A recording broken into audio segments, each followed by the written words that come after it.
Hello friends, good afternoon. इफाले मैं दुपरिया साजर कारण भात बनाब आहिलो। इफाले मैं माछ भाजी आছোঁ और आनफाले मैं भात बहाई दिছোঁ। इफाले मैं भात बहाई दिছোঁ और एया मैं पानीलाउ धुनियाके काटि ललो थৈ पेলাই मैं आंजा बहाई दिलो और इफाले मैं मिक्सित धुनियाके आदा और बिलाही जलकिया एनेके हे करिलो और धनिया दिছোঁ और एया दिছিলোঁ जे मसलाটো हेतु হৈছে रांधुनी सज नेকি বুলি কয়। और इफाले मैं जीरा दिलो और धुनियाके एखिनि मिक्सित पेस्ट करा हो गल और इफाले मैं आंजाखिनि दी दिलो मसलाखिनि इटा धुनियाके भाजी থাকিম और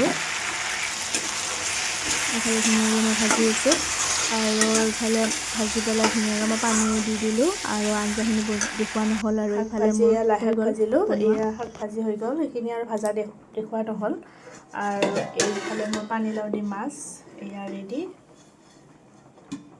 और इफाले भात इते रातिबार भाजी হৈছে কিবা কিবি আছে और इफाले मैं निमेरी दाना जहा चाउলৰ भात বনাই আছো পুৰা সিজাই লো और ভাতখিনি ডাইৰেক্ট মানে এনে ভাত নোখোৱা মানে নাখায় মানে মুখত উলিয়াই দিয়ে সেইকাৰণে এয়া বনাই আছো তাই কাৰণে और इफाले মোৰ পাকঘৰ চাফা কৰাও হৈ গল और আজিলৈ আহিছো और আপোনালোকে কি কিহেৰে ভাত খালে কমেন্ট কৰি জনাবচোন। Bye bye.